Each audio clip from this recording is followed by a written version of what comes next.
Bendito Padre Celestial, venimos ante ti en esta noche. Queremos pedirte, Padre, que nosotros no estamos congregados de la forma a la cual estamos acostumbrados, estar juntos, estar aquí con nuestros hermanos presentes, viendo sus rostros. Pero, Padre, hay algo que nos une que es más profundo, que nos ayuda a meditar, a estar consolados de cierta forma, y esto es que tu Espíritu Santo está con nosotros, está con tu iglesia y la une, aun si están separados, aun si están en diferentes hogares. Padre, te alabamos porque tu iglesia se reúne, escucha tu palabra. Decimos cada uno de nosotros, como Samuel, heme aquí, habla, Señor. Queremos escuchar tu voz y queremos que tú, no las opiniones de los demás. Hay tantas noticias en estos momentos a las cuales podemos ir y leer, pero nosotros queremos ir a una palabra duradera, la tuya, Padre. Así que te pedimos, ayúdanos a entenderla, ayúdanos para que podamos crecer por medio de ella, que podamos tener paz, consolación y también, si es necesario, que tú nos exhortes, que tú nos reprendas, Señor. Tú sabes exactamente lo que cada uno necesita, porque tú conoces a todos tus hijos. Te pedimos todo esto en el nombre de Cristo Jesús. Amén. Bueno, hermanos, les pido por favor que mientras yo introduzco el tema de hoy, que por favor vayan a la carta de Primera de Pedro, la primera carta de Pedro, capítulo 2. Y bueno, hermanos, introduciendo este tema, hemos estado enfrentando como país un tiempo muy difícil. Como mundo, por todo el mundo, todos hemos estado enfrentando un tiempo difícil. Y sin embargo, la iglesia de Dios también ha sido afectada.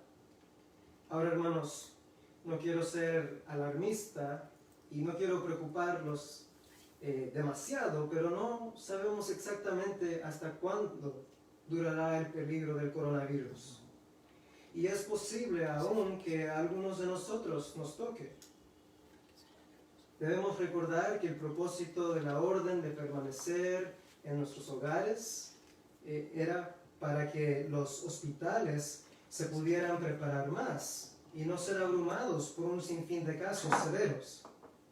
Ahora, a la misma vez es mi propia opinión que el estado de Michigan, por lo menos, se irá abriendo en mayo. Esa es mi opinión personal, que eso ocurrirá en unas semanas. Pero si no es así, hermanos, si seguimos teniendo que estar en nuestros hogares sin trabajo, algunos de nosotros, y no regresamos a trabajar en mayo, entonces ¿qué? ¿Qué diremos? ¿Podemos decir entonces que Dios nos ha abandonado si esto sigue? Ahora, como el pastor ha mencionado, nosotros no estamos exentos del sufrimiento por ser hijos de Dios. Esto lo podemos ver claramente en la historia de la iglesia. Si tú vas y estudias la iglesia desde el comienzo, ahí cuando Pedro predicó en la fiesta de Pentecostés, y empezó la iglesia, y desde ahí por 10,000 años siempre ha ocurrido que ha habido sufrimiento para la iglesia, para los creyentes, para los hijos de Dios. Si tú vas y lees en la narración del Antiguo Testamento, también verás eso.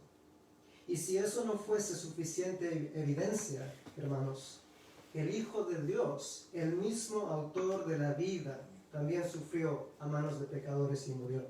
Sufrió. Es incomprensible entonces que veamos al amado Hijo de Dios, hermanos, sufriendo y que no se pase por nuestras mentes que Dios no nos ama.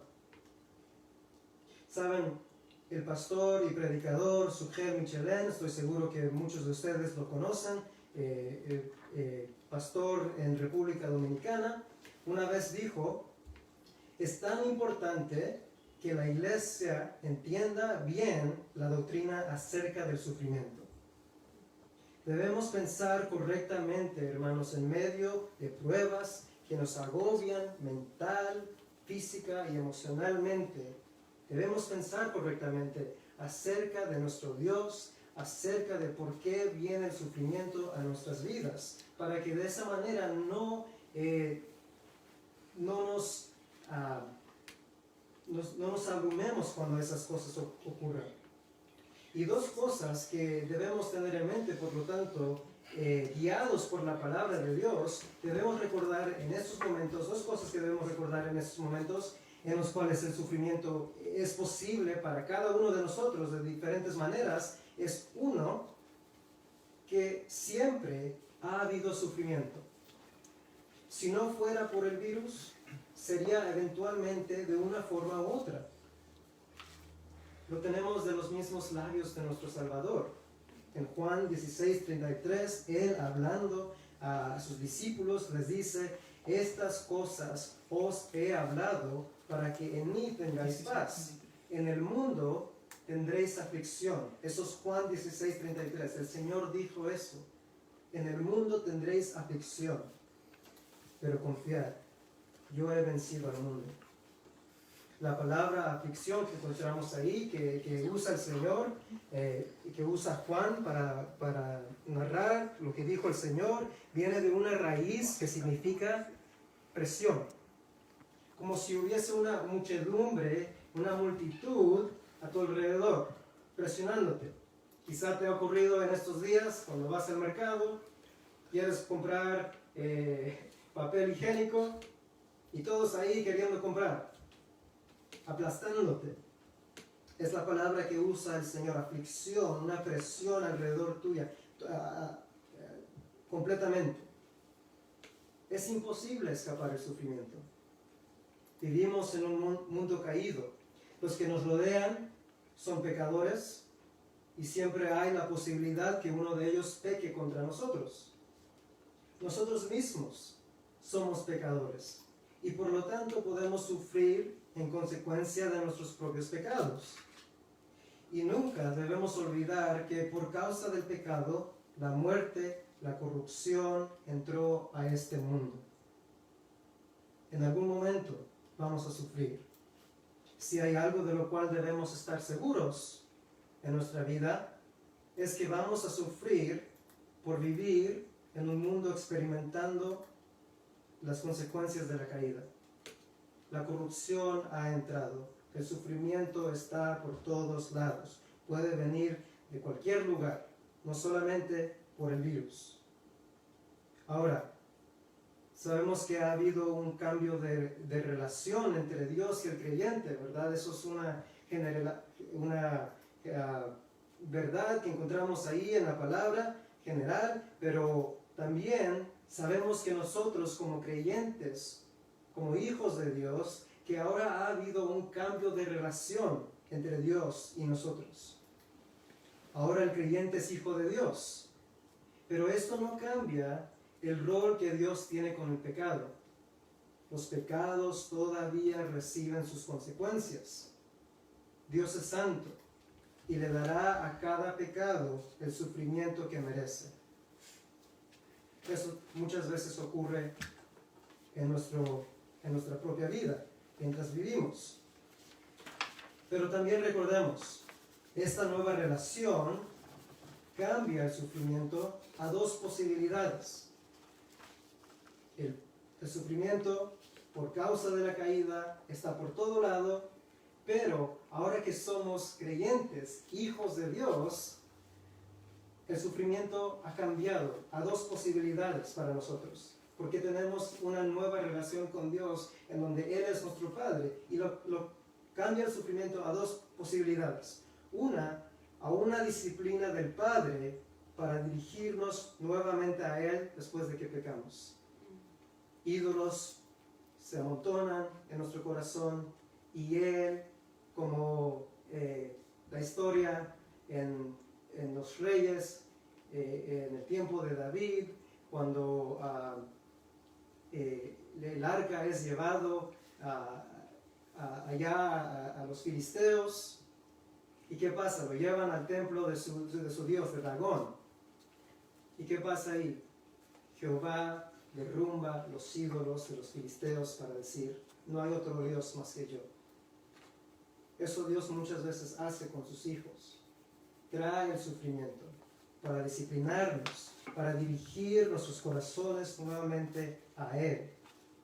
O dos, si no es una disciplina, el sufrimiento puede ser una prueba de la mano de Dios para fortalecer nuestra confianza en Él.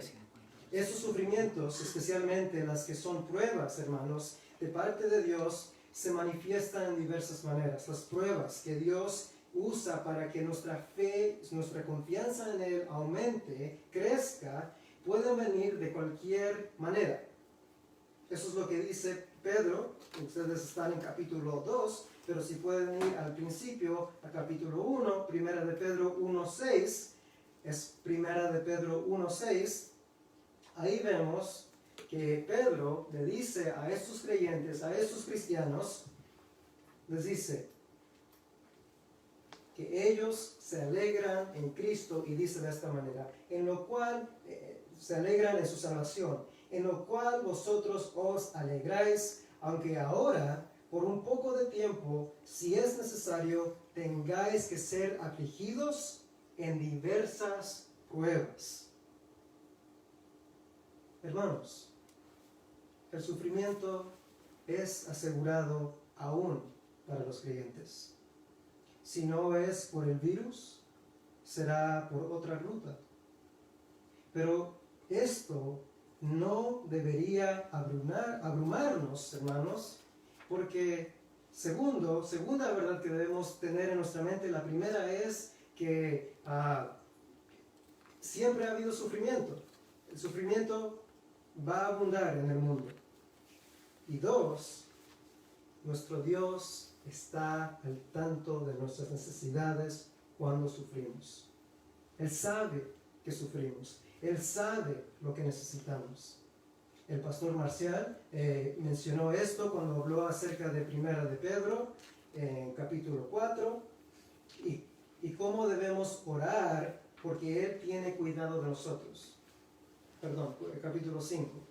Aún si ya lo hemos escuchado, ya hemos visto eso, el pastor ya predicó acerca de ese pasaje, debemos mencionarlo, hermanos, debemos mencionar esto porque yo sé que en medio del fuego de las pruebas, como lo llama Pedro en capítulo 4, somos tentados a dudar por nuestro enemigo, por nuestras propias debilidades, y se nos olvidan estas verdades, se nos olvidan. Pensamos como David, ¿dónde está Dios?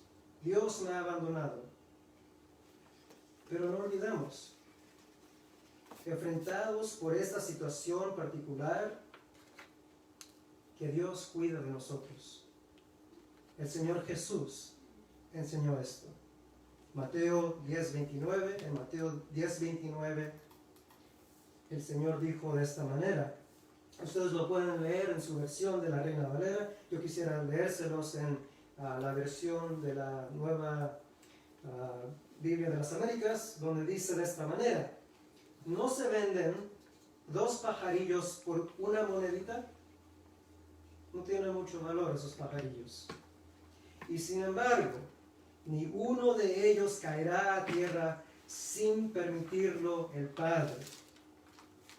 Y dice el Señor: hasta los cabellos de la cabeza de ustedes están todos contados. Así que no teman.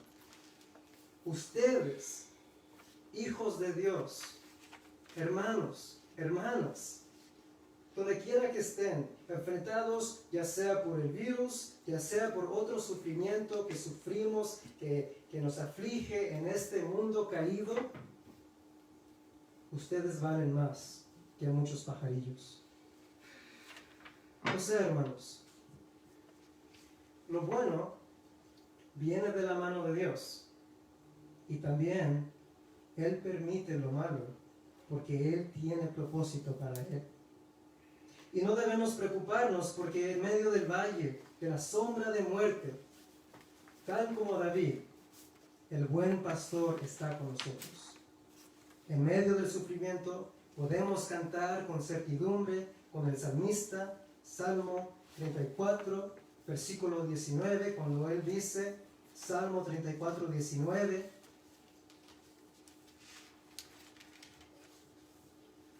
las verdades que hemos visto aquí en la introducción.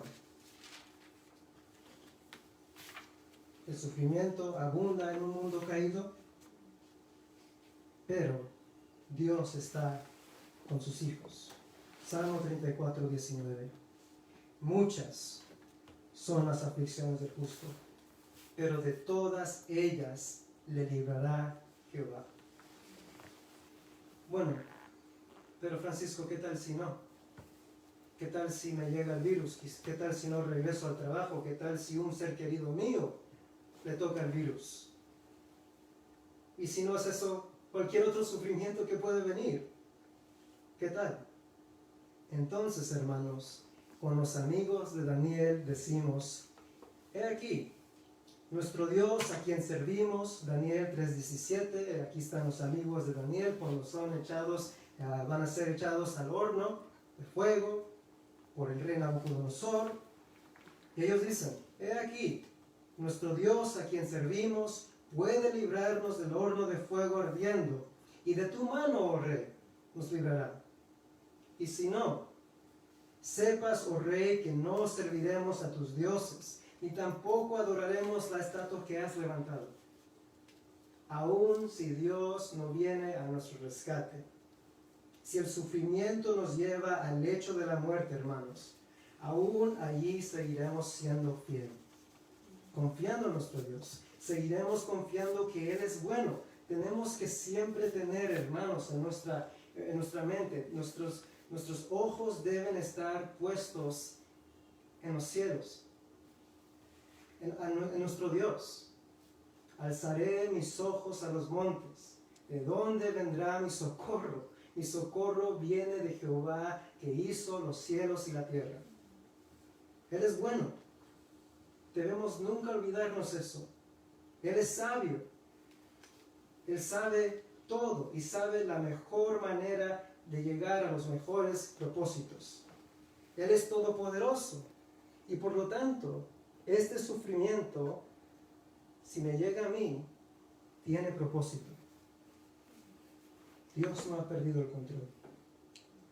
Ahora, hermanos, este mismo mensaje es el que el apóstol Pedro está dando a los creyentes en su primera carta.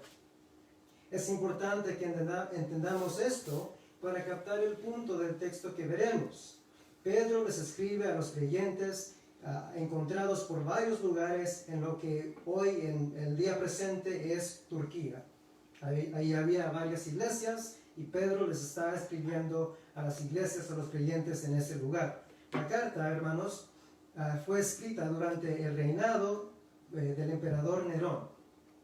El emperador Nerón en algún momento iba a empezar en su reinado una persecución en contra de los cristianos. Ahora, no se sabe bien si era antes o después que Nerón empezó a perseguir a los cristianos libremente, pero Pedro menciona persecución, pero no necesariamente significa persecución del Estado.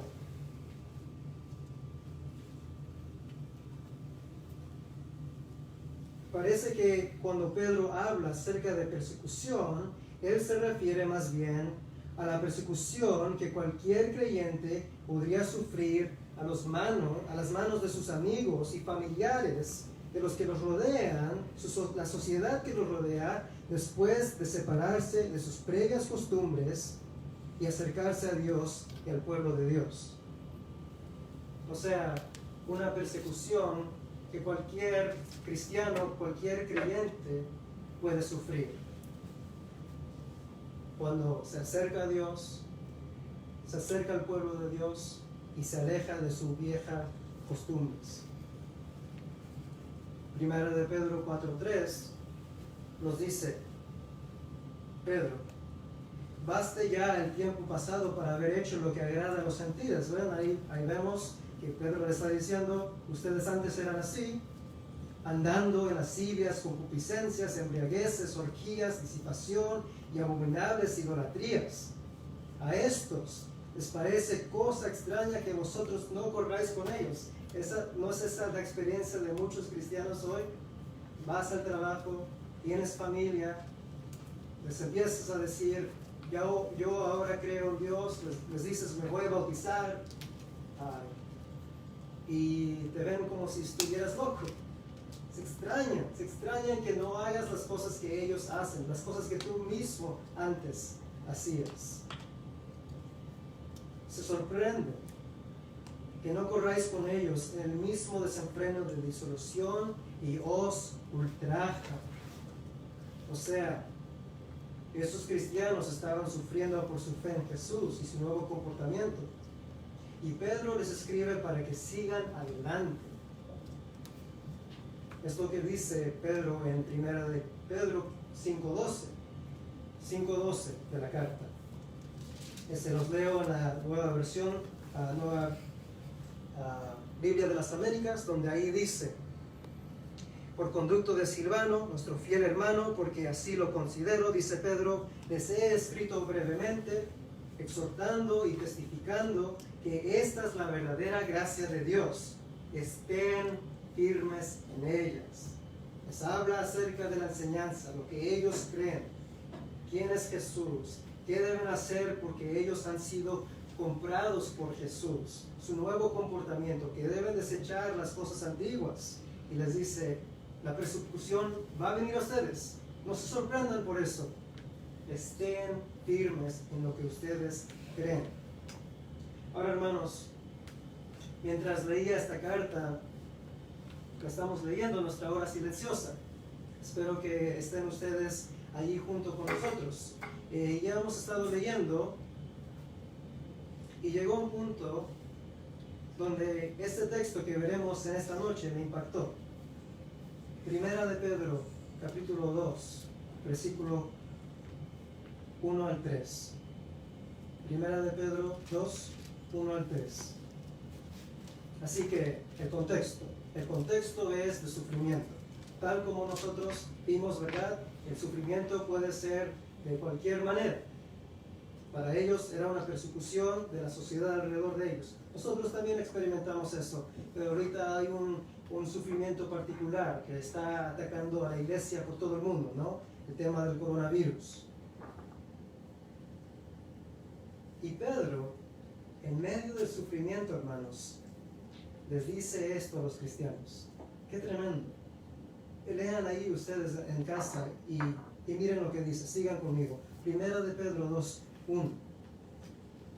Desechando pues toda malicia, todo engaño, hipocresía, envidias y todas las detracciones, desead como niños recién nacidos la leche espiritual no adulterada, para que por ella crezcáis para salvación.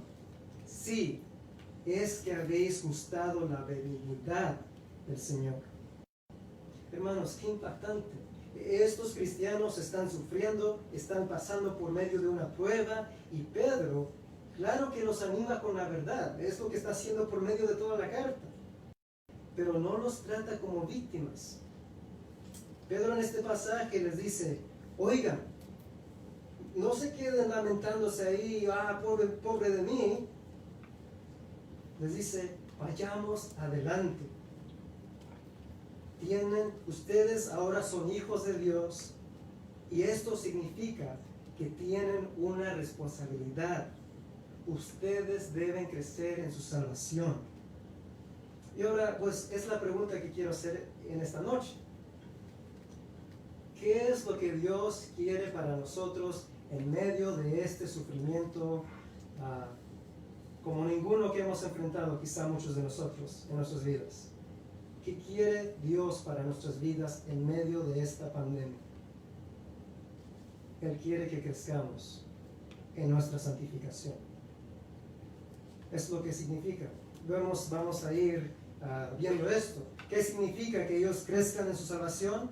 significa que esto significa que ellos están ganándose la salvación, que por medio de su comportamiento, por medio de sus obras, obedeciendo lo que Dios les dice, ellos están ganando favor con Dios. Bueno, sí y no, pero la verdadera pregunta es, ¿a qué se refiere Pedro cuando dice salvación? Porque eso es lo que nos va a definir lo que él está diciendo ahí. No se están ganando la salvación donde son justificados delante de Dios. Están creciendo en salvación y ganándose más bien la santificación. Están ganando para sí una conducta piadosa. Pero veamos esto. Debemos tener en mente, hermanos, que a veces en el Nuevo Testamento la palabra salvación se refiere a la obra de Dios de perdonar, rescatar y cambiar al pecador que cree en Jesús. La palabra, así que se puede referir a la justificación. Cuando nosotros creemos en Jesús, nos arrepentimos, creemos en Él, delante de Dios somos justificados. Salvación se puede referir a eso. La palabra también puede referirse en el Nuevo Testamento a la salvación venidera, es decir, la resurrección que experimentaremos cuando regrese el Señor Jesús. Así que una salvación que ocurrió en el pasado, una salvación que viene cuando vamos a levantarnos en la resurrección, y salvación también es usada para referirse a la obra continuante de santificación, en donde Dios nos lava y produce en nosotros en la medida que nosotros, produce frutos en nosotros, en la medida que nos acercamos a Él y nos sometemos a Él. O sea, es salvación porque Dios nos salva de la esclavitud del pecado en nuestras vidas. Así que es a eso a lo que se refiere Pedro. Nosotros crecemos en nuestra salvación, crecemos en la santificación. Y quiero ver, hermanos, en estos 3 versículos, 3 cosas. Quiero ver la fundación o el fundamento de la santificación. Vamos a empezar con versículo 3. Vamos a ver, segundo punto, la separación de la santificación, versículo 1. Y 3, la nutrición de la santificación, versículo 2.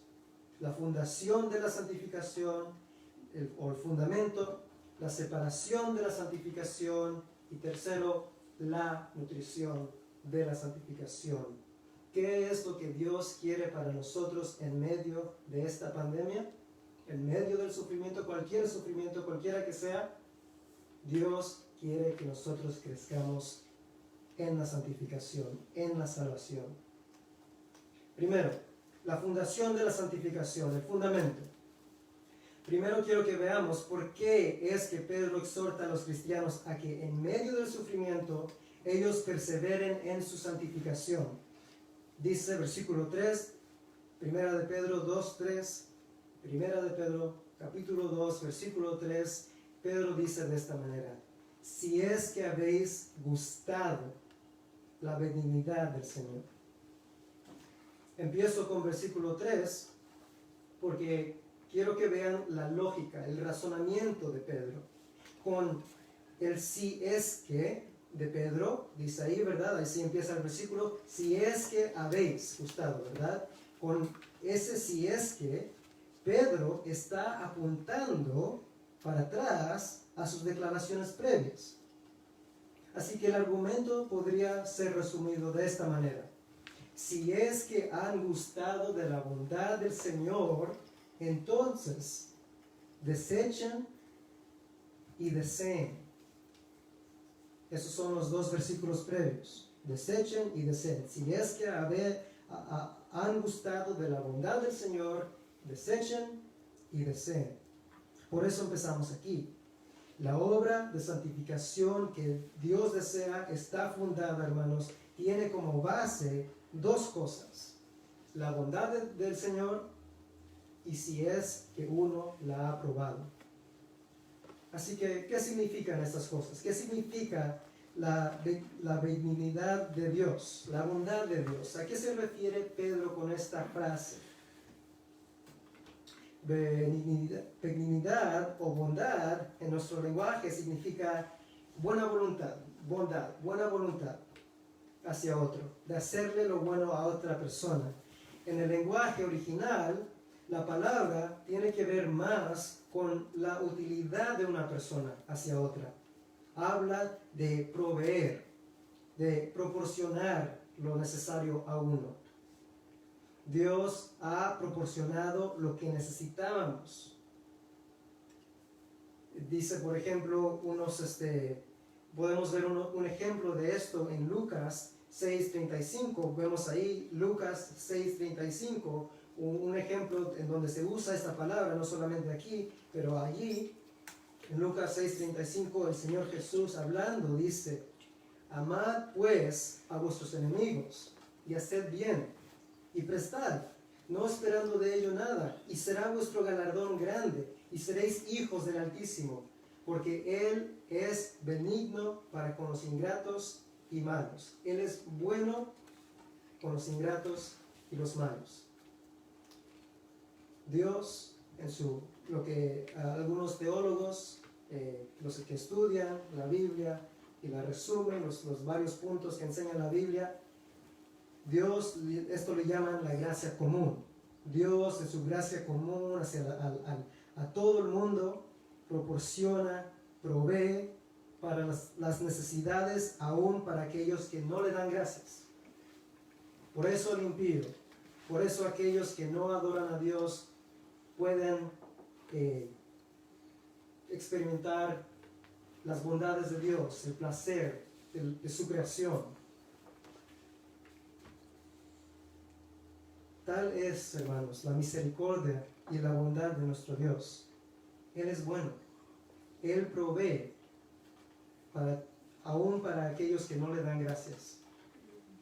Pero la pregunta entonces es, ¿a qué específicamente se está refiriendo Pedro? Cuando él dice, si es que habéis probado, si has gustado la bondad, la benignidad del Señor. Las bondades de Dios son innumerables. ¿Hay una en la cual Pedro tiene en mente? Bueno, sí. Creo que Pedro, hermanos, está hablando acerca del Salvador, porque dice la benignidad del Señor. Creo que está hablando acerca del Salvador, de la obra redentora de Jesús. Sería demasiado largo, tendría que tomar mucho tiempo para mostrarles a cómo llegué a esta conclusión, pero solo lo resumo. Solo hay que notar que en el contexto, en el primer capítulo de esta carta,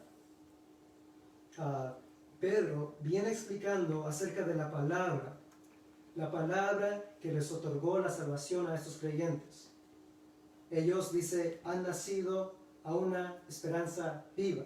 ¿Cómo nacieron a esta esperanza viva? Dice Pedro que ellos nacieron por medio de la palabra.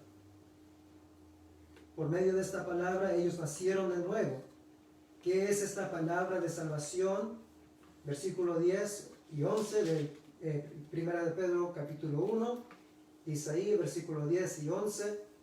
Los profetas que profetizaron de la gracia destinada a vosotros inquirieron y diligentemente indagaron acerca de esta salvación, escudriñando qué persona y qué tiempo indicaba el Espíritu de Cristo que estaba en ellos, el cual anunciaba de antemano que los sufrimientos de Cristo y las glorias que vendrían tras ellos. Versículo 10 y 11 dice que son las buenas nuevas, que es la palabra que habla acerca de los sufrimientos de Jesús. ¿Y para qué sufrió Jesús?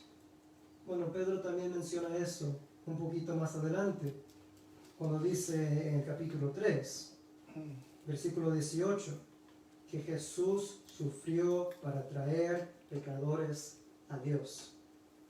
Primera de Pedro 3:18 nos dice de esta manera, porque también Cristo padeció una sola vez por los pecados, el justo, Él era inocente, Él es el Cordero de Dios que no tiene ninguna mancha y Él es ofrecido como holocausto delante del Señor para quitar el pecado del mundo, para todos aquellos que creen en Él, el justo por los injustos. ¿Qué propósito tenía todo eso? Para llevarnos a Dios. Por medio de su muerte, Jesús sufrió la ira que nuestros pecados merecen, para que la rotura que existe en la relación entre la humanidad y Dios fuese reparada, restaurada. Primera de Pedro 2, 24, encontramos que Pedro menciona esto. Ustedes no tenían relación con Dios. Ustedes lo necesitaban que Él los salvara a ustedes. Esto es lo que dice Primera de Pedro 2.24.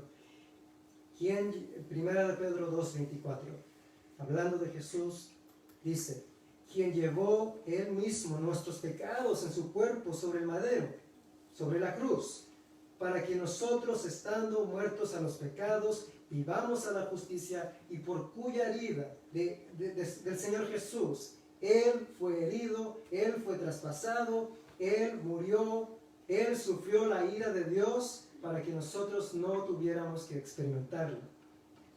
Por cuya herida fuisteis sanados. Porque vosotros erais como ovejas descarriadas. Eso éramos nosotros. Pero ahora habéis vuelto al pastor y obispo de vuestras almas. ¿Por qué murió Jesús? Para traernos, para reparar, para restaurar la relación con Dios. Esta es la bondad de Dios de la cual Pedro habla. Pero Pedro, hermanos, recuerden, dije dos cosas. Él habla acerca de la bondad del Señor, pero la cualifica. Esto es importante, hermanos. Esto es importante, amigos que me escuchan en esta noche. El Señor dijo, podemos regresar, podemos pensar en las palabras de nuestro Señor Jesús y recordar que Él muchas veces nos advirtió. Él dijo que hasta que Él regrese, que habrá en su iglesia chivos y ovejas. Habrá trigo y habrá cizaña. Habrá aquellos que realmente son hijos de Dios, que realmente conocen a Dios y son conocidos por Él, y habrá aquellos que solo conocen acerca de Dios en su mente, pero no tienen relación cualquiera con Él. Habrá los que realmente han gustado la bondad de Dios y aquellos que no. Es posible, hermanos, que Pedro estaba leyendo el Salmo 34 esa semana en su hora silenciosa, porque la cita varias veces en esta carta. Esta frase misma, cuando dice, si es que habéis gustado la benignidad del Señor, la bondad del Señor, tiene una similitud al Salmo cuando dice en Salmo 34.8, Salmo 34.8, ahí el salmista dice, gustad y ved que es bueno Jehová. Impactante.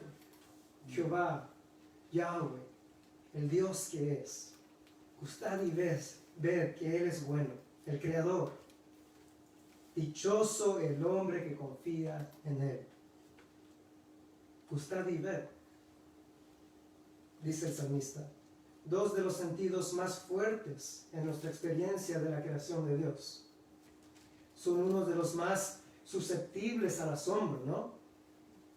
Todos hemos gustado de un sabor sabroso, un sabor riquísimo, un plato que nos encanta, un postre que nos encanta, que nos ha afectado. Todos hemos visto un bello con nuestros ojos, un bello amanecer o atardecer en donde el cielo estuvo cubierto de un panorama de los colores más brillantes que hemos visto. Y el salmista nos usa estos sentidos que tenemos y dice, para hablar acerca de la experiencia. el salmista nos está llamando a venir a Dios, a confiar en Él, porque hemos experimentado íntimamente sus bondades. Hemos sido impactados por la bondad de Dios. Y Pedro, en su carta, toma esta frase, gustad y ved que Dios es bueno, que Jehová es bueno, y la aplica a la obra redentora de Jesús. Y nos pregunta, ¿has experimentado la salvación?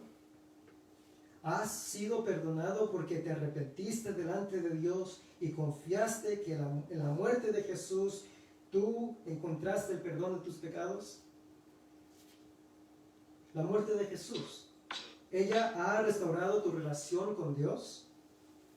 Bueno, si dices sí, Pedro ahora te dice, hijo de Dios, hija de Dios, en medio de la prueba, en medio del sufrimiento, no te permanezcas en el desánimo, no persistas lamentándote. Dios tiene cuidado de ti, por lo tanto, echa sobre Él tus ansiedades y más bien enfócate en lo que Él quiere de ti en estos momentos. Ahora, hermanos, quiero ser claro en esto. Con esto no quiero menospreciar tu experiencia de sufrimiento. Sufrimos, tú sufres. Hermanos, claramente la palabra nos enseña que la aflicción es una experiencia verdadera y legítima para los hijos de Dios. Pablo nos llama a llorar con los que lloran. Juan dice en el Apocalipsis que Dios algún día enjugará todas nuestras lágrimas. En el futuro, cuando Él regrese, cuando Él restaure su reino. Pero, por ahora, sufrimos. El sufrimiento es real. Pero debemos estar preparados. Debemos tener la doctrina del sufrimiento en nuestra mente y en nuestro corazón. Debemos recordar que Dios permite el sufrimiento para refinar nuestra fe. Hermanos, ¿quién de nosotros puede decir, yo ya llegué, yo ya soy perfecto, ya amo a Dios tal como debería? ¿Quién de nosotros?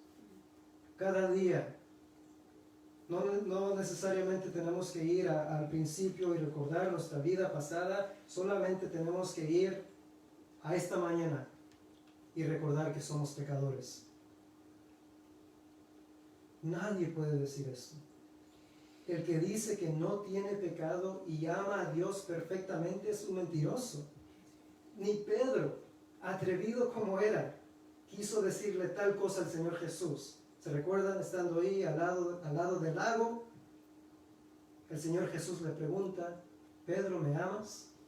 Y Pedro le dice, Señor, tú sabes que te amo, pero un amor imperfecto.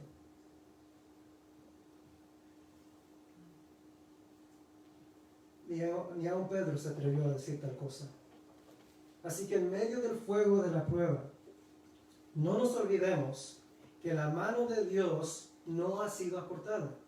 Él tiene propósito para el sufrimiento, tiene propósito para el sufrimiento, que es de hacer crecer nuestra confianza en Él, de refinar esa preciosa fe que tenemos en Él, más brillante, más reluciente. Es lo que Él quiere para nosotros. Y por eso, en medio de la prueba, Pedro dice, desecha y desea. Si eres hijo de Dios, si es que has probado, si has gustado su bondad, si has sido perdonado tus pecados, desecha y desea. Debes crecer en tu salvación, debes crecer en tu santificación. Así que vamos a nuestro siguiente punto. No solamente vemos el fundamento, ya vimos eso, la base de la santificación de la cual Pedro habla. Nos santificamos, crecemos en nuestra salvación. ¿Por qué?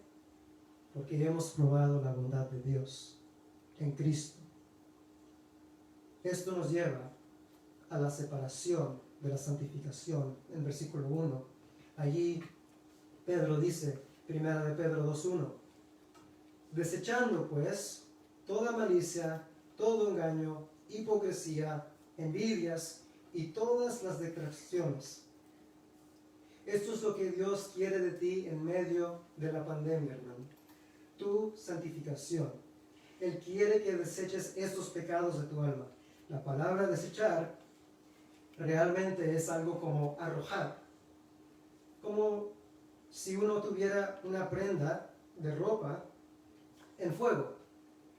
Imagínate que estuvieras tú, estás ahorita durante la cuarentena, estás cocinando, has visto demasiado videos de cómo hacer postres, de cómo hacer una nueva receta de comida, de un nuevo plato. Estás ahí tratando de ser todo un chef, todo un Ramsay, y estás ahí con el fuego y se te prende la ropa. Tú vas a decir, ¡ay, me estoy quemando bien lento! No, tú te la vas a quitar, te la vas a arrojar. Es la palabra que usa ahí Pedro. Esta palabra es, por ejemplo, usada en otros lugares en el Nuevo Testamento. Cuando se habla acerca de Juan, que Herodes lo toma, dice que lo metió en la cárcel. La palabra es que lo arrojó en la cárcel. Hechos 7:58, cuando dice que ahí iban a apedrear a Esteban. Dice que los hombres que lo apedrearon, dice ahí, los testigos pusieron sus ropas a los pies de un joven que se llamaba Saulo, arrojaron. Uno no está ahí diciendo, oh, mira, hey, Pablo, ¿puedes tomar mi chaqueta, por favor? No, la arrojan delante de él. Es lo que se está diciendo ahí. ¿Cuáles son, entonces, las actitudes que Pedro quiere que arrojemos de nosotros? Ahora, hermanos, cuando vemos hay 5 cosas que dice ahí Pedro. Desechemos malicia, envidias. Lo que menciona ahí es interesante, hermanos, que estas 5 cosas que Pedro menciona están completamente opuestas al amor en el cual el creyente debería estar creciendo. Están opuestas al amor. Están opuestas a la santificación. Y esto va con todo el contexto del cual está hablando Pedro. Si somos verdaderos hijos de Dios, si hemos nacido nuevamente por la palabra, por creer el Evangelio, uno empieza a limpiar su vida de los pecados antiguos y empieza a crecer en amor. Es lo que dijo el Señor Jesús, ¿verdad? Toda la ley, todos los profetas, ¿en qué 2 cosas se resumen? Amarás a tu Dios y amarás a tu prójimo como a ti mismo. El amor es lo que Dios desea para nosotros. Si vamos a crecer en santificación, lo que significa es que vamos a crecer en amor. Y es lo que dice Pedro. Mira en capítulo 1, versículo 22, ahí Pedro dice, 1 de Pedro 1:22, él dice de esta manera, habiendo purificado vuestras almas, santificación, por la obediencia a la verdad, mediante el Espíritu, para el amor fraternal no fingido. Amaos unos a otros entrañablemente de corazón puro. La santificación significa crecer en amor. Arrojar, desechar los pecados que permanecen en nuestra alma, mortificarlos, como dicen Romanos, cada día y crecer en amor. Nosotros arrojamos estas actitudes pecaminosas de nuestras vidas porque no cumplen el propósito de Dios para nosotros, que es el crecimiento de amor hacia los demás, especialmente a los hermanos. Hermano, ahorita en medio de esta pandemia, ¿qué es lo que más necesitamos cuando estamos en nuestros hogares? Cuando algunos de nosotros que nos vamos a las redes sociales y vemos ahorita la desunión que hay en nuestro país, viendo cualquier tema se ha hecho polémico, donde todo causa división, si se habla acerca de lo que está haciendo el presidente, si se habla del coronavirus, hay toda una división, todos se ponen a pelear. ¿Qué es lo que Dios quiere de nosotros en medio de esta pandemia? Que crezcamos en nuestra santificación, que crezcamos en el amor a los que nos rodean. especialmente a los hermanos. Veamos una descripción rápida de estas actitudes malignas que menciona Pedro. Desechémonos de estas cosas, dice él. La primera que menciona es la malicia. La malicia, aquí me voy a estar, soy ayudado por varios comentaristas acerca de estas palabras. Malicia significa todo tipo de maldad. La malicia se deleita, dice Agustino de Hipona, se deleita en el dolor de otro. Albert Barnes dice, puede ser la malicia sin causa o por buscar venganza. Matthew Henry dice, la malicia es la ira que descansa en el seno de los necios, la ira acumulada, retenida hasta que inflama a un hombre para diseñar maldades y él siente tanto rencor contra una persona que empieza a pensar, ¿cómo le puedo hacer daño? Hacer maldades o deleitarse con cualquier maldad que caiga sobre otro. Esa es la malicia. Dios quiere que desechemos esto en nuestras vidas cada día durante de este sufrimiento que estamos pasando. Engaño. Dice alguien, duplicidad de lengua. Henry dice que incluye la adulación, la falsedad y la ilusión, que es astutamente impuesta sobre la ignorancia o debilidad de otro a su daño. Alguien que no conoce suficiente y que otro astutamente le está engañando, le está diciendo algo falso, le está llevando a creer una ilusión. Eso es tan común entre familias, ¿no? Hermano contra hermano. Una pequeña travesura que se hacen los hermanos, engañando a veces los más grandes hacia los otros, a los más pequeños, que no saben suficiente. Un engaño. Hipocresía. Duplicidad de acción, en donde pretendemos ser lo que no somos. Buscamos engañar a otros de lo que no somos. Publicamos el engaño que hay en nuestro corazón. Henry dice acerca de esto, lo aplica a dos esferas de nuestras vidas. Si somos cristianos, dice Henry, en cuanto a la religión, la hipocresía, pretender ser lo que no somos, es piedad falsificada. Pretendemos ser bien piadosos. Pretendemos ser más santos de lo que realmente somos. En la conversación civil, dice, con los que nos rodean, la hipocresía es la amistad falsificada, que es muy practicada por aquellos que dan grandes elogios, que no creen, hacen promesas que nunca tienen la intención de realizar, o pretenden amistad cuando la maldad está en sus corazones. La hipocresía. Pretenden ser amigos y no lo son. No están ahí cuando uno lo necesita. Después de que habían prometido. Envidias. El sentir melancólico al ver el bien de otro. Henry dice que es un duelo por el bien y el bienestar de otro, por sus capacidades. Ven que el otro está bien, que tiene buenas capacidades, muchas capacidades, ven su prosperidad, ven su fama, ven sus trabajos exitosos y sienten duelo por eso porque ellos no lo tienen. Las envidias. Dios quiere que arrojemos esas cosas de nuestras vidas. Y termina con detracciones, Pedro. Buscar herir el carácter de otro con mentiras.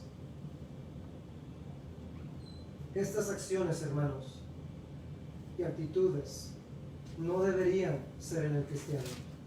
Están completamente opuestas al amor de Dios, el cual debemos exhibir más y más en nuestras vidas. Debemos desecharlas y ser más como lo que dice en 1 Corintios 3:4.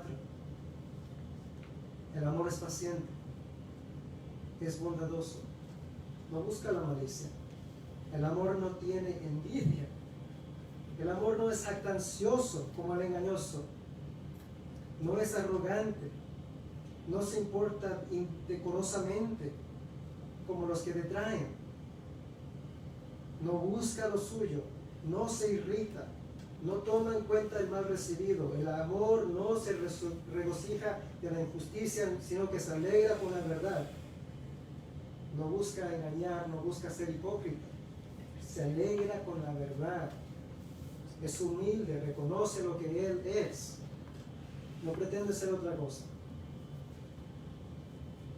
Hermano, en medio del sufrimiento, no debemos dejar que el león rugiente, Satanás, nos tome poco a poco, llevándonos a poner nuevamente las vestiduras corrompidas del viejo hombre. Pedro nos dice, en medio del sufrimiento debemos arrojar, debemos desechar de esas cosas en nuestras vidas. No debemos dejar que porque sentimos preocupación, porque sentimos alguna angustia, que Satanás gane terreno en nuestras almas. Debemos desechar estas cosas.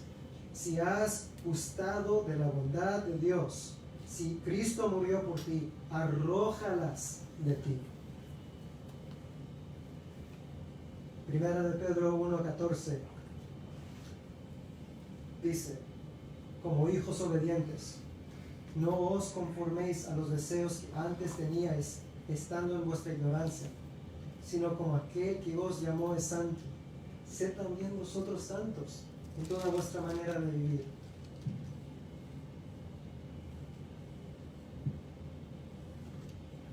Dios quiere que desechemos estas cosas de nuestras vidas.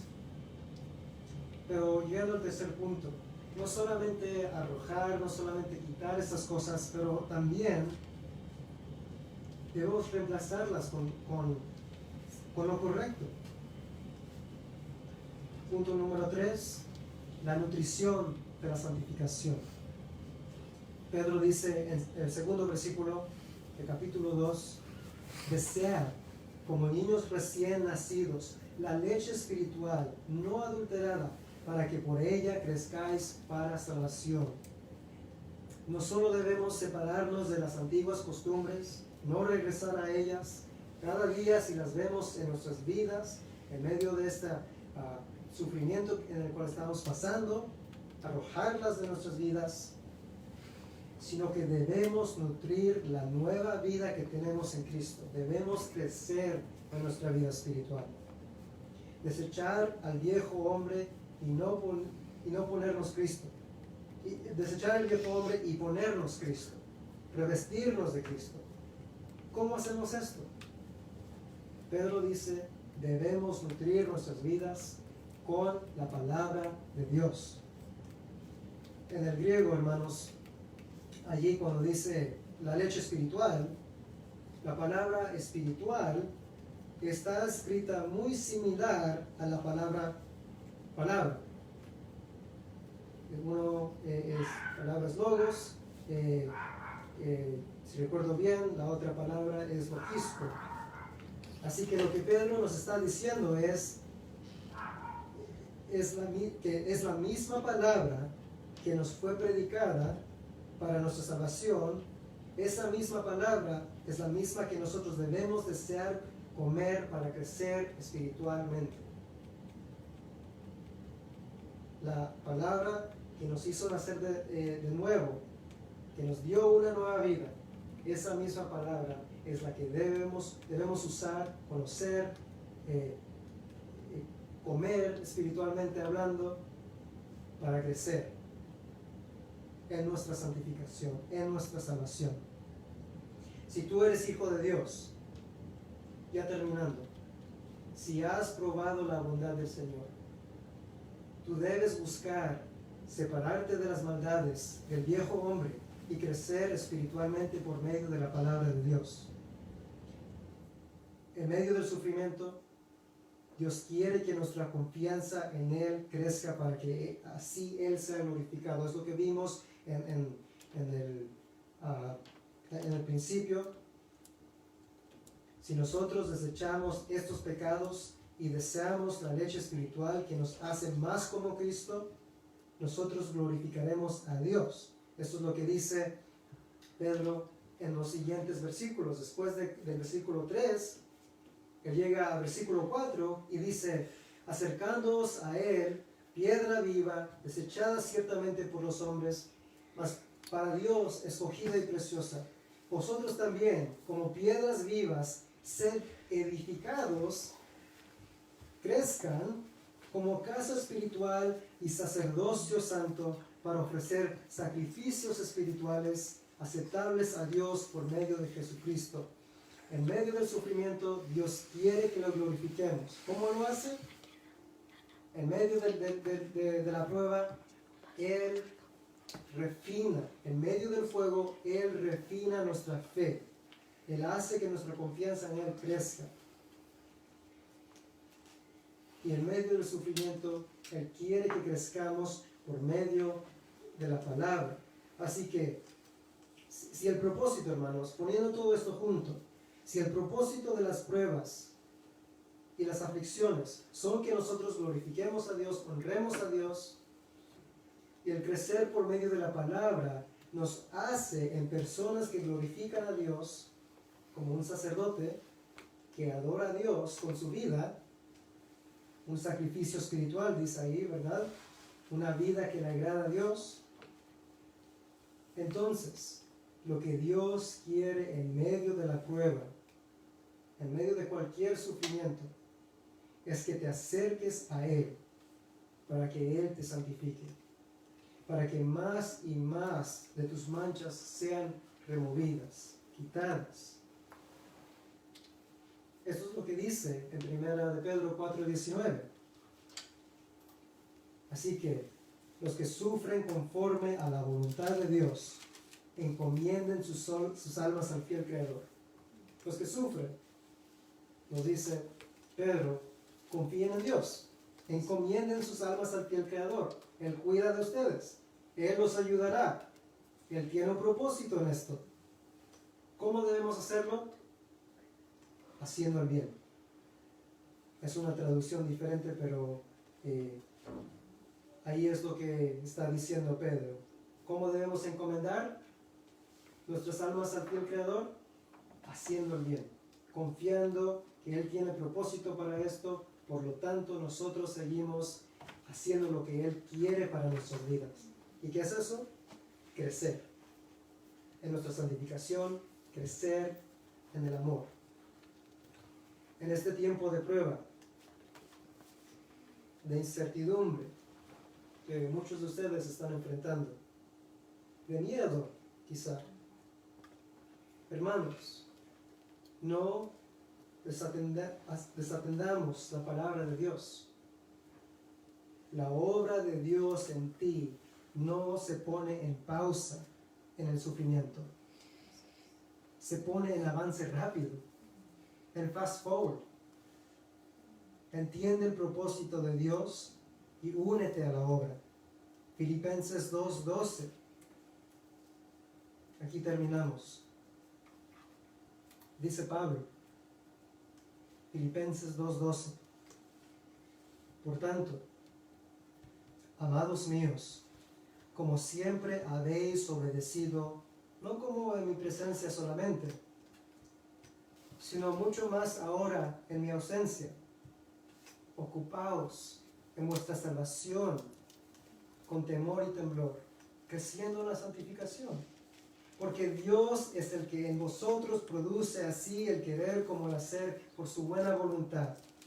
Haced todo sin murmuraciones y contiendas, para que seáis irreprensibles y sencillos, hijos de Dios sin mancha, en medio de una generación maligna y perversa, en medio de la cual resplandecéis como luminares en el mundo.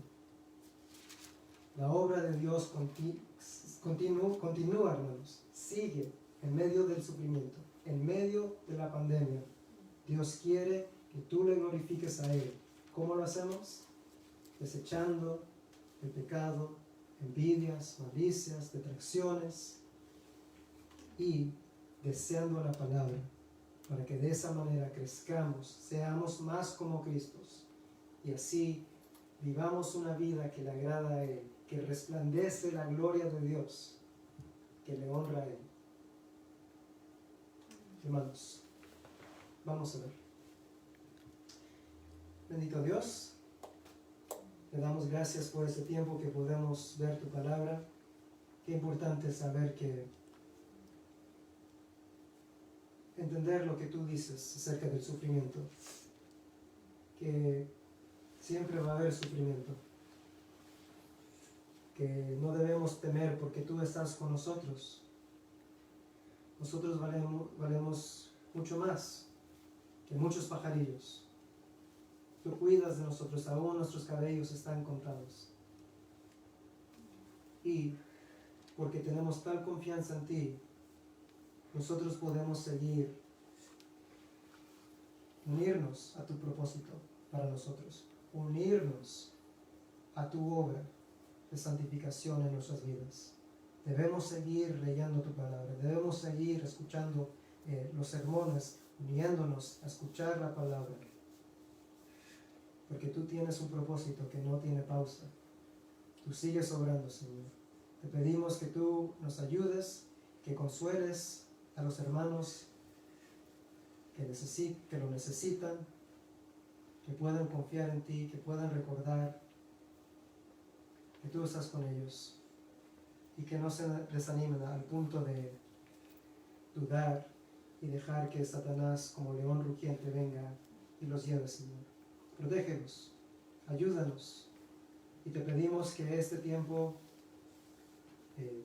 venga a un fin, el tiempo de la pandemia y la cuarentena, para que nuevamente nos podamos juntar con nuestros hermanos y como una iglesia junta, que podamos elevar nuestras voces a ti y cantar y escuchar tu palabra nuevamente, Señor. Te pedimos todo esto en el nombre de Cristo Jesús. Amén.